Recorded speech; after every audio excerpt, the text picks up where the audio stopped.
कृष्णाय वासुदेवाय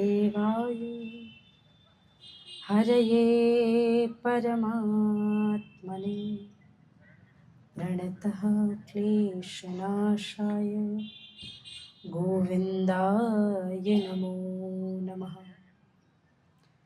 एक बार सभी से निवेदन करती हूँ, दोनों हाथ ऊपर उठाएं और मुट्ठियां बांध लें।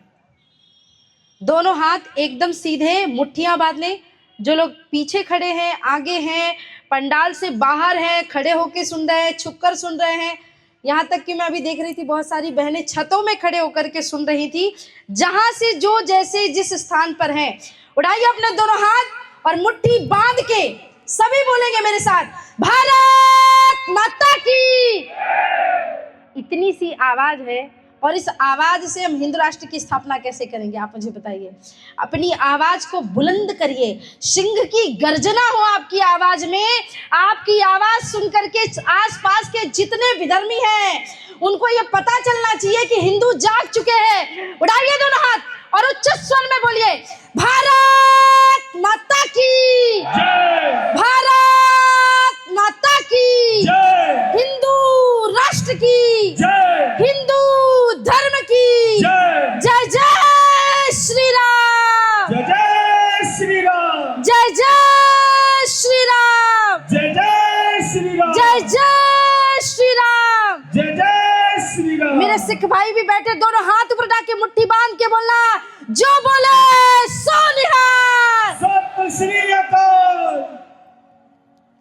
आज संघ शताब्दी वर्ष के पावन उपलक्ष्य में बुढ़ार की इस परम पवित्र माटी में शताब्दी वर्ष के हिंदू सम्मेलन में हम सभी उपस्थित हुए हैं। सबसे पहले इस बुढ़ार की परम पवित्र माटी को प्रणाम करती हूँ, वंदन करती हूँ। मंच पे विराजमान परम वंदनीय ज्ञानी जी, मंच पे विराजमान क्षेत्र के विभाग प्रचारक एवं सहजता सरलता की प्रतिमूर्ति हमारे विभाग प्रचारक जी, विराजमान सभी मातृशक्ति, समस्त सनातनी गण और दूर दराज से पधारे सभी प्रभु के भक्तगण, आप सभी को मैं प्रणाम करती हूँ, वंदन करती हूँ, नमन करती हूँ। क्योंकि ये कार्यक्रम किसी एक व्यक्ति का नहीं है। लोगों को लगता होगा ये आरएसएस वालों का कार्यक्रम है, नहीं, ये सकल हिंदू समाज का कार्यक्रम है। लोगों को लगता है कि आरएसएस ने अपने जगह जगह पे भारतवर्ष में हिंदू सम्मेलन आयोजित करा रही है, नहीं, क्योंकि संघ ने 100 वर्ष तक देश को समरसता, एकता, राष्ट्रभक्ति के सूत्र में बांधा है। इसलिए सकल हिंदू समाज मिलकर के राष्ट्रीय स्वयंसेवक संघ के 100 वर्ष पूर्ण होने पे एक उत्साह, एक आनंद बना रहा है और ये उत्साह सकल हिंदू समाज की ओर से है। इसलिए सकल हिंदू समाज को प्रणाम करती हूँ। आप विचार करिए, इतने हजारों हिंदू सम्मेलन, लाखों हिंदू सम्मेलन आज हर गली गली में, हर स्थान में, हर मंडल में, हर गांव में, हर बस्ती में चल रहे हैं। और संघ को 100 वर्ष पूर्ण होने के बाद जब आज हम अपने आप को यहाँ पे देखते हैं और एक मिनट के लिए जब मैं इमेजिन करूं या सोचूं कि शायद कभी ऐसा हो जाता दुर्भाग्य से कि भारत की धरती पे डॉक्टर केशवराम बलिराम हेडगेवार जी का जन्म अगर नहीं हुआ होता तो आज शायद भारत माता के ये लाल अनाथ की तरह घूम रहे होते, उनके सर पे राष्ट्रभक्ति की छाया नहीं होती। क्योंकि राष्ट्रीय स्वयंसेवक संघ ने हमें केवल एक संगठन नहीं दिया है, हमें केवल एक शक्ति नहीं दी है, बल्कि वो मार्गदर्शन दिया है, वो रास्ता दिया है, वो पथ प्रदर्शित किया है। जिस पथ प्रदर्शन के आगे, इस भगवा ध्वज के आगे आज लाखों करोड़ों प्रचारक अपने जीवन को आहूत करके भारत माता की रक्षा के लिए बढ़ चले हैं और तन मन धन से समर्पित होकर कहते हैं, राष्ट्राय स्वाहा इदम राष्ट्राय इदम नमम, ये मेरा सर्वस्व जीवन राष्ट्र के लिए समर्पित है। बहुत सारे लोग जब मुझे मिलते हैं और मैं उनसे चर्चा करती हूँ, अभी क्योंकि शताब्दी वर्ष के कार्यक्रम चल रहे हैं, तो वो मुझसे कहते हैं इतने हिंदू सम्मेलनों की आवश्यकता क्यों है। समस्या इसी बात की है क्योंकि आज भारत में हमारी उदारता के कारण, हमारे एक बड़े हृदय के कारण, हमारी समरसता के कारण हम ही अपने ही घर में जाति पाति में टुकड़ों में बट गए। मैं ब्राह्मण हूँ, मैं क्षत्रिय हूँ, मैं बनिया हूँ, मैं महेश्वरी हूँ, मैं परशुराम सेना वाला हूँ, मैं ये सेना वाला हूँ, मैं वो सेना वाला हूँ। मैं हर करके मैं जाके एक बात कहती हूँ कि एक बात बताओ, हमारे शास्त्रों में कहाँ जाति पात की बात की गई? अगर जात की बात होती तो राम शबरी के जूठे बेर नहीं खाते। अगर जात पात की बात होती तो भगवान विदुर जी को अपने गले से नहीं लगाते, उनके घर जाके केले के छिलके नहीं खाते। अगर जात पात की बात होती तो भगवान के मित्र निषाद राज नहीं होते। हमारे शास्त्रों में तो जात पात की बात की ही नहीं गई। लोगों ने कहा जात पात की बात इसलिए क्योंकि शूद्र भगवान के चरणों से निकले, शूद्रो अजायात। मैंने कहा वाह, ये कैसा दोगलापन है तुम्हारा कि भगवान के चरणों से गंगा निकली तो वो गंगा पूरी दुनिया में पवित्र हो गई, और भगवान के चरणों से शूद्र निकले तो वो अपवित्र हो गए। मुझे लगता है शूद्र से ज्यादा पवित्र इस दुनिया में कुछ और नहीं हो सकता, क्योंकि वो भगवान के चरणों से निकले। भगवान तो कहते दैवी है खांगुड़मयी मम्मा माया दुरत्या मामी व प्रपदंते मया में तांतरंती थे। अगर तुम्हें भवसागर से पार जाना है तो मेरे चरणों से लग जाओ, अगर मेरे चरणों से लग गए तो उद्धार हो जाएगा। तो भगवान के चरणों से निकला हुआ व्यक्ति अपवित्र कैसे हो सकता है, मुझे आप बताइए। समस्या इस बात की है। और इसी चक्कर में क्या हुआ कि हमारा एक वर्ग दलित हुआ, हमारा एक वर्ग ये हो गया, हमारा एक वर्ग वो हो गया। ये सब एक वोट बैंक की राजनीति के कारण, उन मलेच्छों के कारण, उन अंग्रेजों के कारण, उन यवनों के कारण, उन तुर्कियों के कारण हमें जाति पात में बांट दिया गया। हमें लड़ाने के लिए फूट डालो राज करो वाली नीति के लिए हमारे देश में इस प्रकार से ये जाति परंपरा इन्होंने बना दी। हमारे यहाँ कभी ऐसी परंपराएं नहीं होती थी। हमारे यहाँ वास्तविकता में सब एक साथ बैठ करके भोजन किया करते थे। हमारे यहाँ ये परंपराएं थी, लेकिन उन लोगों ने इसे तोड़ दिया और उसके चक्कर में क्या हुआ, धर्म परिवर्तित होने लगा।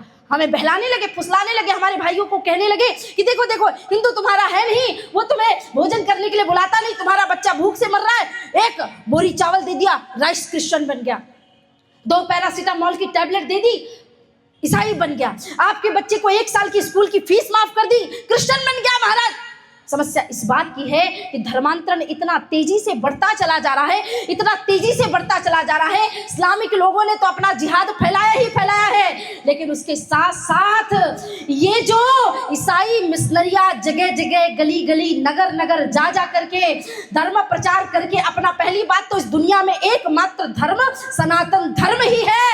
उस धर्म को आप समझे, सब कुछ सनातन धर्म से जन्मा है। और अगर आपको ऐसा लगता है कि सनातन धर्म से इतर होकर के कोई काम करे, अभी पूज्य ज्ञानी जी बता रहे थे शीशगंज गुरुद्वारा आज हमारे शहीद की, आज हमारे शहादत की निशानी है। और अगर शीशगंज गुरुद्वारा देख करके तुम्हारा खून ना खोले तो तुम्हारा खून नहीं पानी है। हिंदुओं के लिए प्राण कटा दिए, लेकिन अपना धर्म नहीं छोड़ा। गुरु गोविंद सिंह जी की वो संतानें जोरावर सिंह और फतेह सिंह दीवार पे चुनवाया जाने लगा तो कहा गया अभी भी वक्त है, इस्लाम स्वीकार कर लो। जोरावर सिंह, फतेह सिंह ने कहा कि हम इस्लाम स्वीकार नहीं करेंगे, हमारे पिता ने हमें संस्कार दिए हैं, 1.25 लाख ते एक लड़ावा, चिड़िया नाल में बाज तड़ावा, ते गुरु गोविंद सिंह नाम कहावा। हम उस पिता की संतानें हैं जहां एक व्यक्ति 1 लाख पे भारी है, और तुम हमें कहते हो इस्लाम स्वीकार लो। गीता कहती है श्रेयान स्वधर्मो विगुणः पर धर्मो भयावह, अपने धर्म में मर जाना उचित है, पर दूसरों के धर्म को स्वीकार मत करो।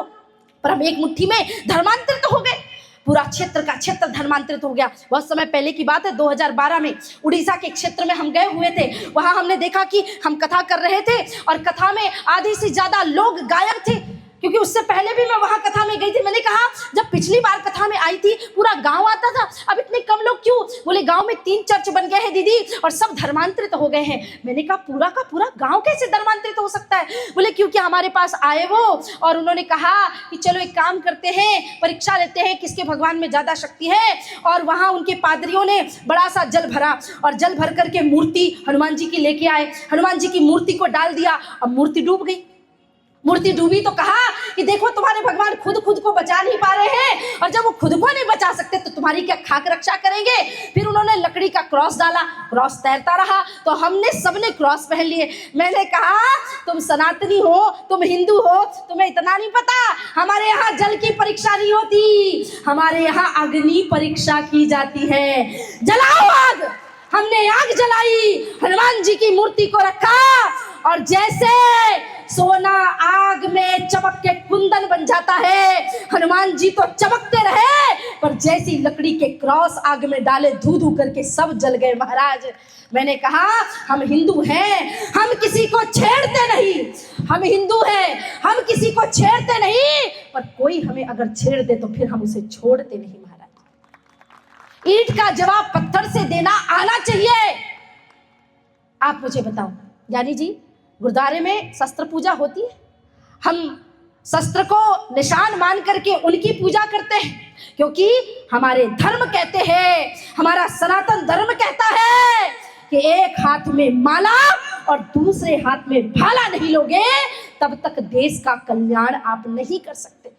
परम पूजनीय गुरुजी माधवराव सदाशिवराव गोलवलकर गुरुजी से जब कोई कहता था कि गुरुजी आपको तो शंकराचार्य बनने का ऑफर आया, आपको ऐसा क्या लगता है इस संगठन में कि आप अपना सर्वस्व छोड़ करके, क्योंकि बचपन में आप गुरुजी को अध्ययन करो तो उनकी प्रगाढ़ इच्छा थी कि उनको मोक्ष चाहिए था। वो भक्ति भाव से ओतप्रोत थे, बहुत प्रकांड विद्वान थे, बहुत पढ़े लिखे हुए व्यक्ति थे, लेकिन जब उन्होंने राष्ट्र की ये दुर्दशा देखी ना तो उन्होंने मोक्ष तक की इच्छा त्याग दी। उन्होंने कहा मुझे मोक्ष नहीं चाहिए। हे माँ भारती, मैं आपको प्रणाम करता हूँ, अगर आपके पुत्र ने आपके लिए कुछ भी किया हो तो अब मुझे मोक्ष नहीं चाहिए, मुझे बार बार भारत भूमि में जन्म देना ताकि मैं भारत देश के लिए कार्य कर सकूं, भारत देश के लिए अपना सर्वस्व न्यौछावर कर सकूं।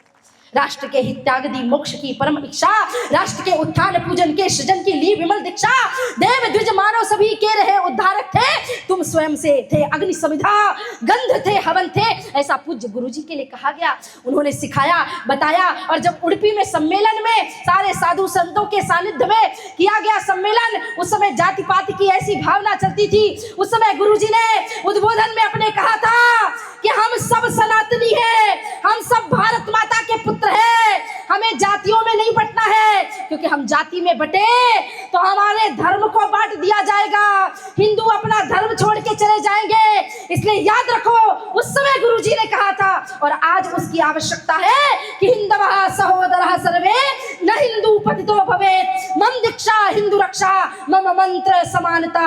कोई भी हिंदू पतित नहीं है, हम सब एक माता के संतान है, वो है भारत माता की संतान है। यहाँ जितनी भारत माता की संतानें बैठी हैं, माताएं बैठी हैं, आप इतने प्यार से, इतनी ममता के साथ, इतने भाव के साथ यहाँ पर बैठी हैं, मैं आपको प्रणाम करती हूँ माताओं। लेकिन आज एक समस्या है, एक कष्ट है, क्योंकि राष्ट्रीय स्वयंसेवक संघ का शताब्दी वर्ष चल रहा है ना, तो हम पंच परिवर्तन में बात करते हैं और पंच परिवर्तन में एक आता है कुटुंब प्रबोधन। कुटुंब प्रबोधन तब तक नहीं होगा जब तक देश की माँ जागेगी नहीं। आप कहोगे तो क्या देश की स्त्री सोई हुई है? सोई तो नहीं हुई है, पर थोड़ी सी भ्रमित हो गई है। समस्या इस बात की है कि जिस भारत में स्त्री को इतना महान कहा गया, उस भारत में स्त्रियां कहीं ना कहीं जेंडर इक्वालिटी ढूंढने में व्यस्त हो गई। मुझे एक बात बताओ, जेंडर इक्वालिटी भारत के लिए ये शब्द बना ही नहीं है। America, Iran, Afghanistan, Pakistan, Europe, जिन देशों में स्त्रियों का सम्मान नहीं होता, जिन इस देशों में स्त्रियों को काले कपड़े में लपेट के रखा जाता है, वहां जेंडर इक्वालिटी कोई मांगे तो मानते भी हैं। हमारे भारत में माताओं को पुरुषों के बराबरी में नहीं रखा गया। पुरुषों का स्थान तो ये था, माताओं का स्थान ये था। हमारे यहाँ कहा यत्र नारी पूज्यन्ति रमन्ति तत्र देवता। हमें स्त्रियों को देवी की तरह पूजा गया है, और अगर हमें देवी बनाया गया तो हमें जेंडर इक्वालिटी की आवश्यकता क्या है? शराब पीने के लिए, सिगरेट फूकने के लिए, गालियां देने के लिए? एक बात याद रखना माताओं, आपको हो सकता है मेरी बात थोड़ी कड़वी लगे, लेकिन इस बात को समझिए कि जब से भारत की माताओं ने अपना आंचल छोड़ दिया है, अपने चेहरे की मर्यादा छोड़ दी है, अपना सम्मान छोड़ दिया है, उस दिन से समाज की जो परंपरा है ये बिगड़ चुकी है। जिस दिन माताएं अपना आंचल फिर से संभाल लेंगी, जिस दिन से आप फिर से विद्यावती बन जाएंगी, जिस दिन से फिर से आप कौशल्या और यशोदा बन जाएगी ना, उस दिन से भारत की ये पूरी युवा पीढ़ी भारत को पुनः हिंदू राष्ट्र बनाने में लग जाएगी। ये मेरा भरोसा, ये मेरा विश्वास है। आप कार्य करिए ना, आप फ्लाइट चलाइए, आप पायलट बन जाइए, आप पूरी दुनिया में जो भी काम है, छोटे से लेके बड़े से बड़ा काम तक, हर कार्य को करिए, लेकिन अपनी मर्यादा और सम्मान में, क्योंकि सम्मान उसी का जाता है जिसके पास होता है। जिसके पास सम्मान है ही नहीं, उसके पास से सम्मान जाएगा क्या? तो स्त्रियों का सबसे बड़ा कर्तव्य होता है कि कुटुंब को, अपने परिवार को सजो के संभाल करके रखना, अपने बच्चे को संस्कार देना। आज मैं किसी के घर जाती हूँ तो बड़े प्यार से माताएं कहती है, बेटा दीदी को जॉनी जॉनी यस पापा सुनाओ, ट्विंकल ट्विंकल सुनाओ। नहीं सुनना मुझे। आपका बेटा इंग्लिश आए उसे बहुत अच्छी बात है, पर पहले आपके बेटे को गायत्री मंत्र आना चाहिए, हनुमान चालीसा आनी चाहिए, आपके बच्चे को जो भगवान के भोजन मंत्र इत्यादि होते हैं वो आने चाहिए। उसके बाद किसी भी भाषा का ज्ञान कराइए, बढ़िया है। 6 महीने के बच्चे को मोबाइल पकड़ा दिया, 1 साल का बच्चा बिना मोबाइल देखे खाना नहीं खा रहा है। क्या हमारे जमाने में मोबाइल फोन नहीं हुआ करते थे? होते थे, लेकिन हमारे देश की जो माताएं थी उन्होंने अपने संस्कारों से गढ़ा है।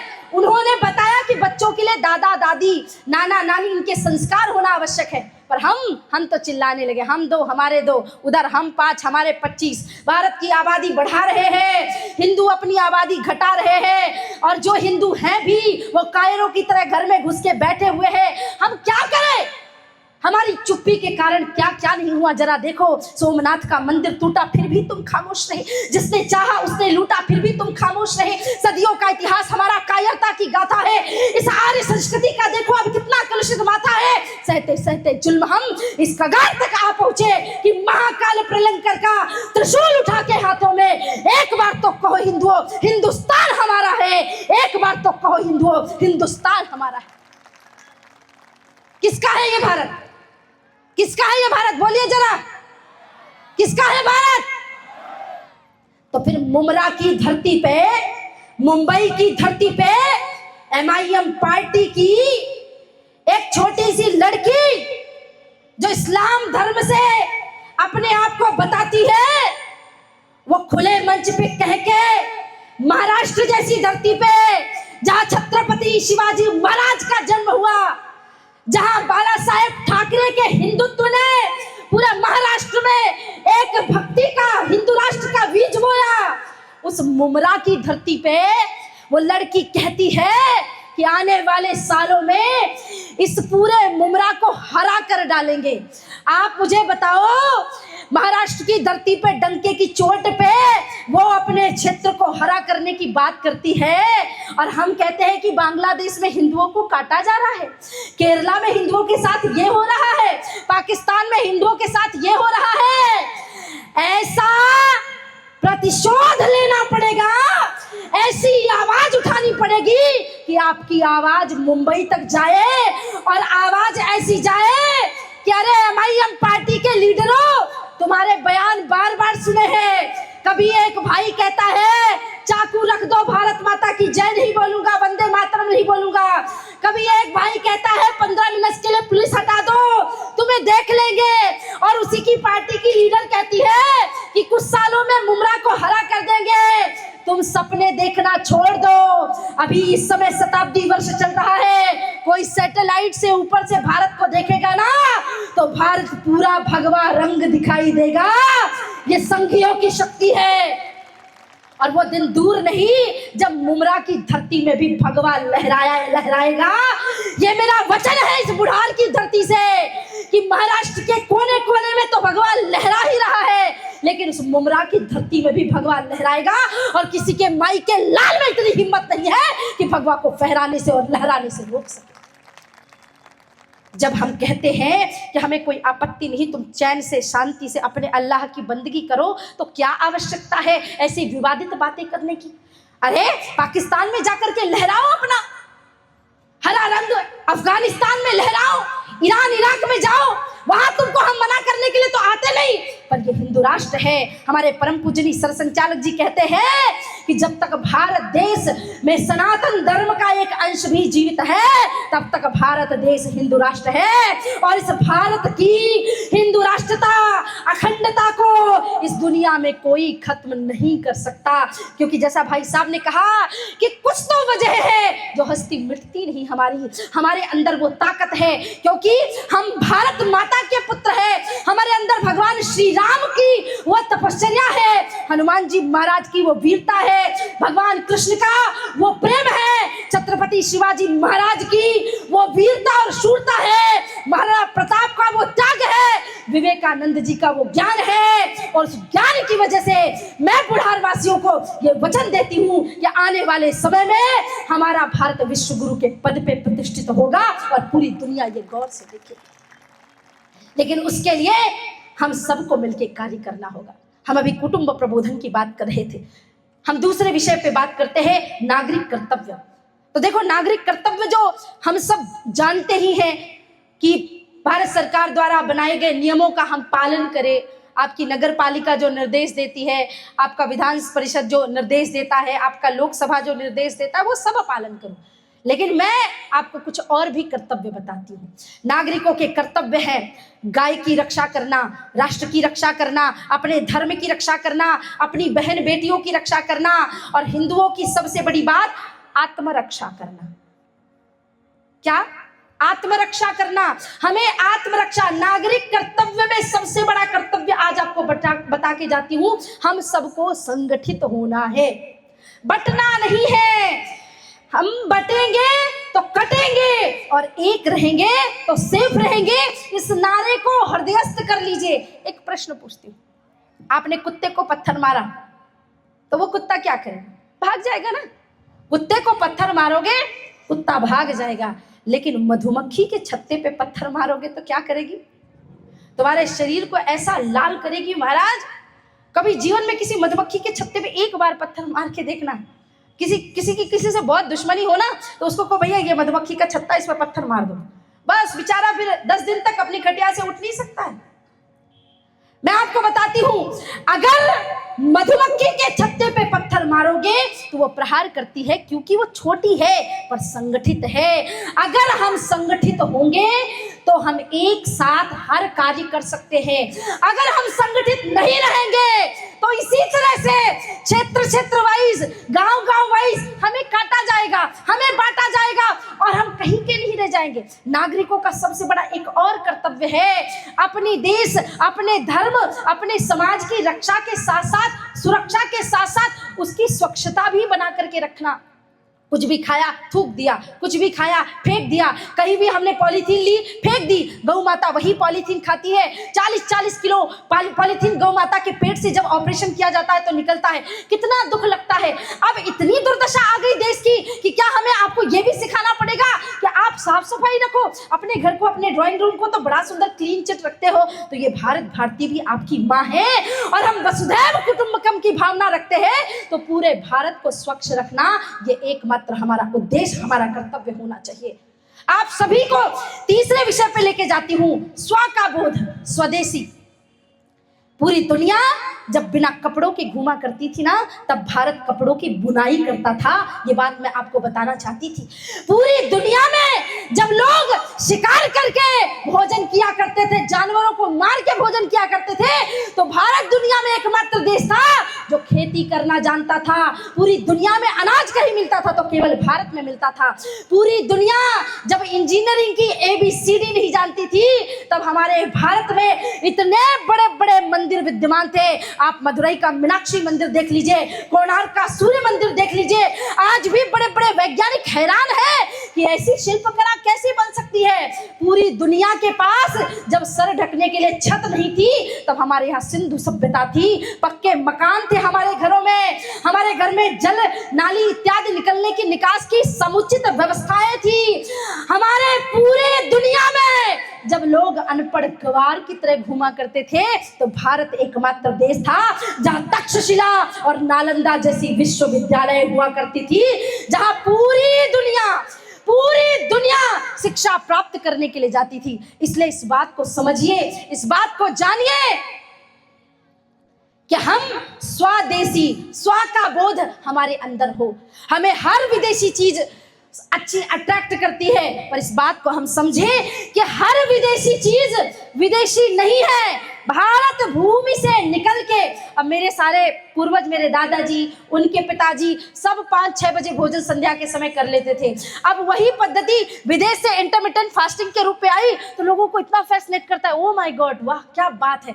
योग जो हमारे देश की एकमात्र सबसे बड़ी धरोहर थी, भारत से विदेश में गया और योग में एक ए और लग के आ गया और योगा बन गया महाराज।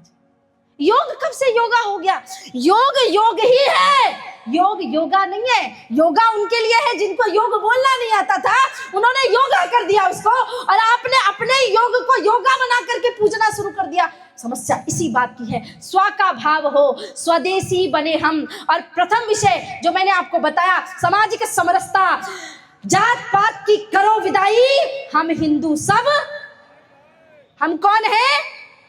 भाई भाई, हम सब भारत माता की संतानें हैं और भारत माता की संतानें कभी किसी से डरती नहीं है। यहाँ याद रखिए हिंदुओं, मैं आपको जगाने के लिए आई हूँ, समझाने के लिए आई हूँ, और आपकी समझाइश में ये भी समझिए, कल बसंत पंचमी माता सरस्वती के पूजन का दिन था।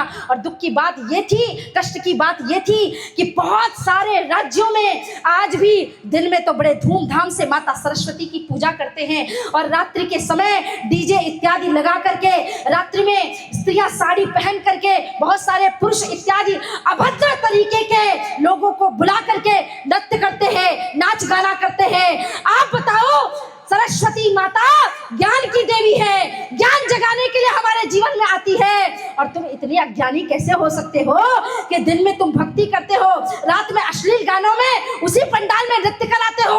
हमारे समाज में क्या प्रभाव जाएगा? जिन जिन लोगों तक मेरी ये आवाज जा रही है, कान खोलकर सुने और दूसरे लोगों तक भी ये बात साझा करें कि सरस्वती माता की पूजा के दिन अगले वर्ष जब बसंत पंचमी आए तो पंडालों में केवल सरस्वती माता की पूजा होनी चाहिए। ऐसे अश्लील गानों में नृत्य इत्यादि ये हमारी परंपरा बिल्कुल भी नहीं है, बिल्कुल स्वीकार नहीं किया जाएगा।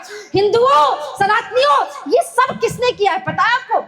उन मलेच्छों ने सोचा कि भारत की सभ्यता इतनी विराट है, भारतीयों को तो कोई कुछ कर नहीं सकता। भारत की माताएं अपने बच्चों को लोरियां भी सुनाते समय ये बताती हैं कि तुम महाराणा प्रताप के वंशज हो, तुम शिवाजी महाराज के वंशज हो, कहीं ऐसा ना हो कि हमारे चक्के छूट जाए भारत से। तो उन्होंने हमारे विवाह में, हमारी पूजा पद्धति में, हमारे त्योहारों में, हमारे खान पान में, हमारी शिक्षा में, सब में बदलाव कर दिया। मैंने गांव में गधा पढ़ा सकते हैं पर गांव में गणेश नहीं पढ़ा सकते। हमारे स्कूल में कब से ये परंपरा हो गई कि मोमबत्ती बुझा करके हम बर्थडे मनाएंगे। हम कहते तमसो मा ज्योतिर्गमय, हम कहते हैं अंधकार से प्रकाश की ओर जाइए, और हम अपने ही कुल के दीपक से बत्ती बुझवा करके उसका बर्थडे मना करके ताली बजा के अपने आप को इतना स्टैंडर्ड वाला महसूस करते हैं। अरे आपको छोटा बनाया जा रहा है, आपको दिखाई नहीं देता? हमारे यहाँ मिठाई बांट के लड्डू बांटते थे ना, जब लड्डू ऐसे मुट्ठी में बांध के बनाया जाता है ना तो बच्चा सीखता है कि किसी भी चीज को संगठित करो तो वो मजबूत बनती है। अगर तुम उसको आज चक्कू पकड़ा दोगी मैया ना तो वो आज केक काटेगा, कल किसी की जेब काटेगा, परसों किसी का गला भी काट सकता है, इस बात की कोई गारंटी नहीं है। समझिए आप? और एक बात बताती हूँ कि अगर बच्चे के हाथ में चक्कू पकड़ा नहीं है तो चक्कू मत पकड़ाओ, अपने बच्चे को सिखाओ कि बेटा तुम तो छत्रसाल के वंशज हो, महाराणा प्रताप के वंशज हो। यहाँ जितने भाई हैं, जितनी बहनें हैं, उनसे भी आह्वान करना चाहती हूँ, 1-1 लाख का मोबाइल फोन है, कोई बात नहीं, होना चाहिए। 1.5 लाख के कंप्यूटर हमारे हैं, ठीक है, होना चाहिए। लेकिन अगर 1 लाख का मोबाइल फोन है, 1.5 लाख का लैपटॉप है, तो 1-1 हजार रुपए की तलवार भी हर हिंदू के घर में होनी ही चाहिए। अगर हिंदुओं ने अपने घर में अस्त्र शस्त्र नहीं रखे, माताओं से भी निवेदन करती हूँ कि अपने घर में शस्त्र रखो। और एक और बात, देश के लिए जिएंगे, देश के लिए मरेंगे, और समय आया तो देश के लिए किसी को मारना भी पड़ा तो पीछे नहीं हटेंगे। अरे ऐसा जीवन जी के क्या कर लोगे जो तुम्हारे देश के लिए काम ना आए? संत कहते हैं, यह तो बतलाओ कौन यहाँ जिसको प्राणों से प्यार नहीं, मगर जगत में जुड़ा शुरू से मित्र कहाँ संघार नहीं। मृत्यु क्या है, वस्त्र बदलना, कुछ पल का विश्राम साथियों। जीवन एक अखंड पर्व है, साधारण त्योहार नहीं है। जीना सबसे बड़ी कला है, लेकिन यह एक अटल सत्य है कि मरने से डरने वाले को जीने का अधिकार नहीं है। जो मृत्यु से डर गया वो क्या जिएगा? बताइए बताइए। आप शेर की तरह बनिए, क्योंकि याद रखो प्यारे, जब बलि देने की बात आती है ना, तो पहले घोड़े को पकड़ के लाया गया। बोले नहीं नहीं, ये तो बड़े काम का है, इस पे तो घुड़सवारी की जाती है, लोग एक जगह से दूसरी जगह जाते, युद्ध लड़े जाते, घोड़े की बलि नहीं चढ़ेगी। हाथी को पकड़ के लाया, अरे नहीं नहीं, गजा नहीं, वह गज की घड़ी तो इसकी तो बिल्कुल ही नहीं। बोले सिंह की बलि, बोले ये तो 1 सेकंड में सबको धराशायी कर देगा, शेर की कौन बलि देता है भैया, बिल्कुल भी नहीं।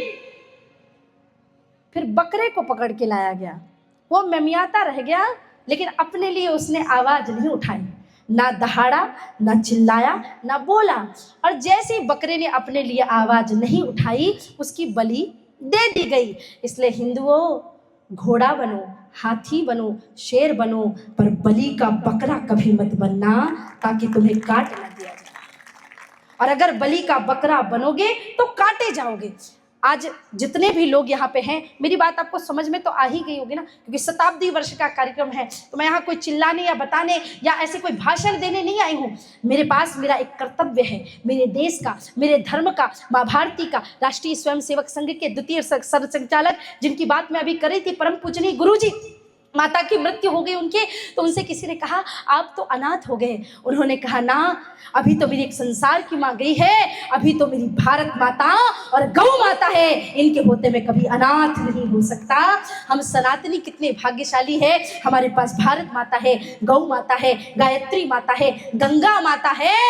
मैं जब घर से निकली थी तो मेरी माता जी बहुत दुखी होती थी कभी कभी, क्योंकि 6 साल 7 साल की बच्ची जब घर से निकल करके कार्यक्रम करती थी। बाद में मैंने उनको बताया कि मैया मैं जाती हूँ ना, तो बहुत हजारों माताएं कथा सुनने के लिए आती हैं, तो वो इस बात से प्रसन्न है कि तुम घर में रहती तो तुम्हें एक माँ मिलती, लेकिन आज तुम दुनिया भर में जाती हो, तुम्हें हजारों लाखों करोड़ों माताओं का प्यार मिलता है। इससे बड़े सौभाग्य की बात क्या हो सकती है। पंच परिवर्तन में एक विषय और महत्वपूर्ण है, वो है पर्यावरण संरक्षण। हम सब सनातनियों का कर्तव्य है, ये पेड़ पौधे ये सब देख रहे हो, ये हमारा प्राण है, हमारा जीवन है। इस बात को हमें याद रखना होगा। कितना पाश्चात्य के रंग में रंगोगे, याद करो आपके पूर्वजों ने सिखाया है, तुलसी में जल चढ़ाना, पीपल की पूजा करना, बरगद की पूजा करना, पेड़ लगाना हमारा कर्तव्य है। अपने जन्मदिन में हर सनातनी को 11, 21, 101, 1000 जितने हो सके पेड़ लगाओ, उनको सिंचित करो, बड़ा करो, और पर्यावरण का संरक्षण हम करेंगे तो ये पर्यावरण भी हमारा संरक्षण करेगा। अंत में, क्योंकि शताब्दी वर्ष है और मैं राष्ट्रीय स्वयंसेवक संघ 2005 से राष्ट्रीय स्वयंसेवक संघ के मंचों पर जा करके उद्घोषणा करती हूँ, तो मेरा एक कर्तव्य बनता है, क्योंकि मैं ब्राह्मण कुल से आती हूँ। मेरे कर्तव्य है भिक्षा लेना, भिक्षा देना, यज्ञ करना, यज्ञ कराना, दान लेना, दान देना।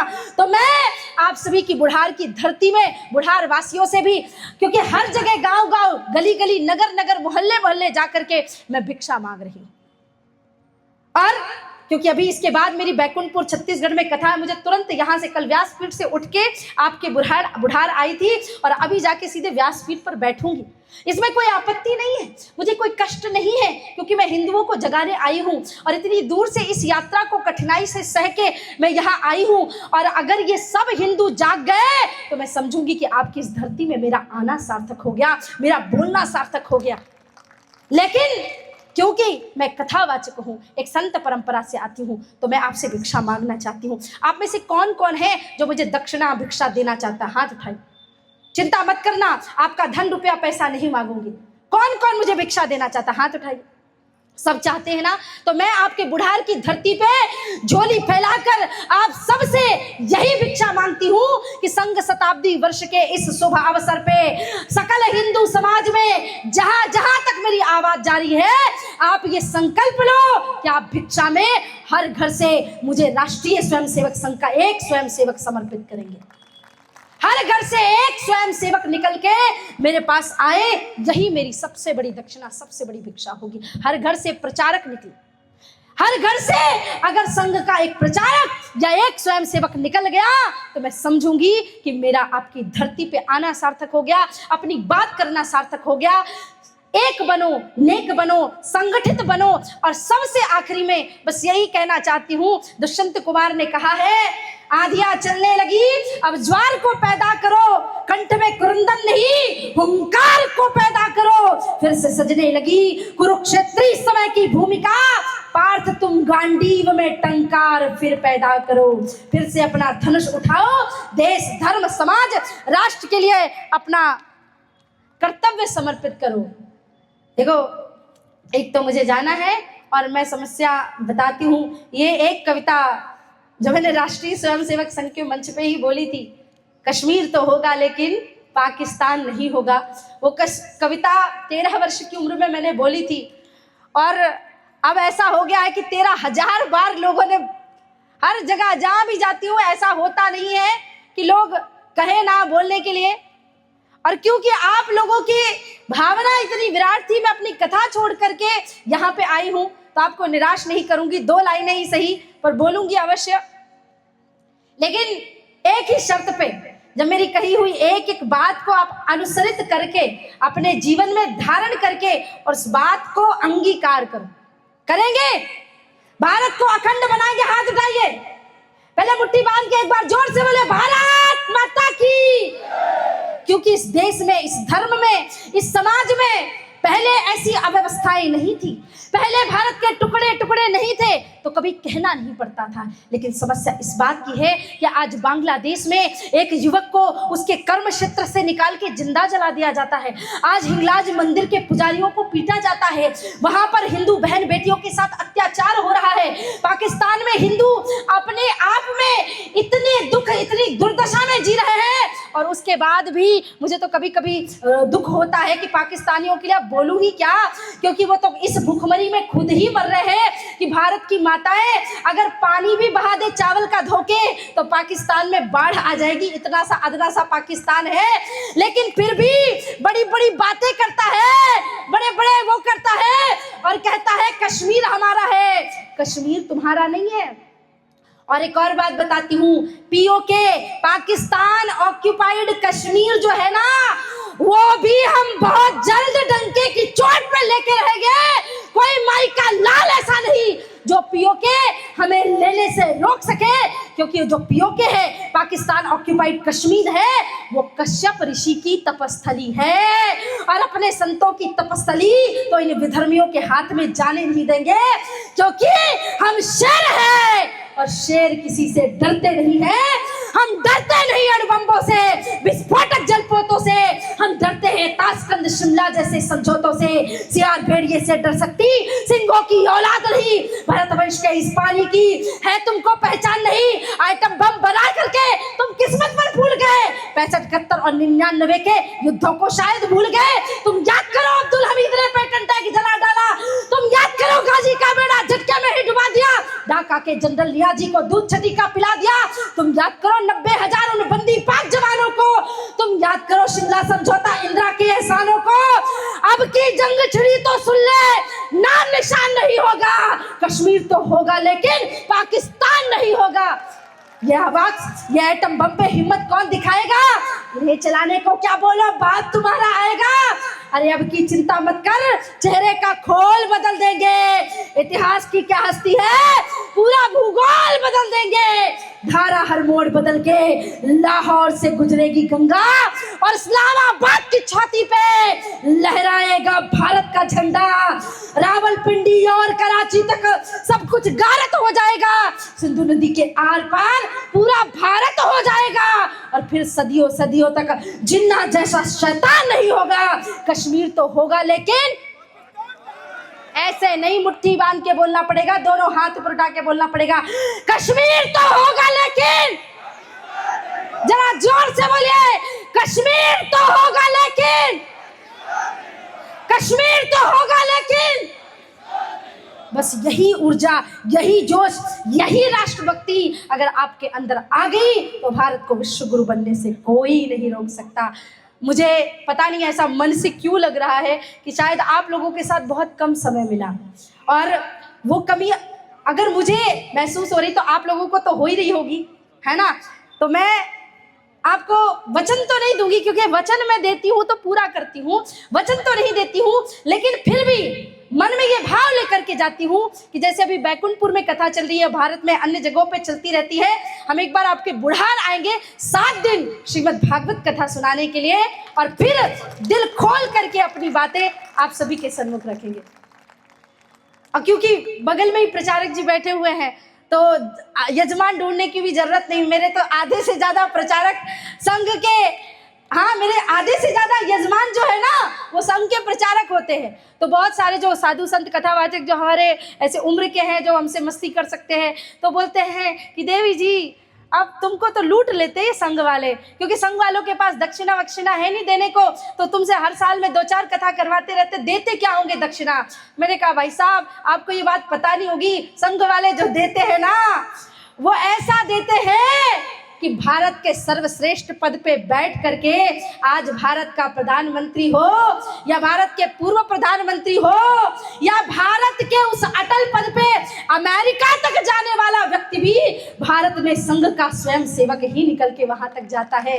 और उसके अलावा मुझे तो राजनीतिक महत्वाकांक्षा भी नहीं है, संघ जो देता है वो राष्ट्रभक्ति की सबसे बड़ी धरोहर देता है, और मुझे लगता है जिसके पास राष्ट्रभक्ति का धन है उसको दुनिया में किसी और धन की आवश्यकता होती नहीं।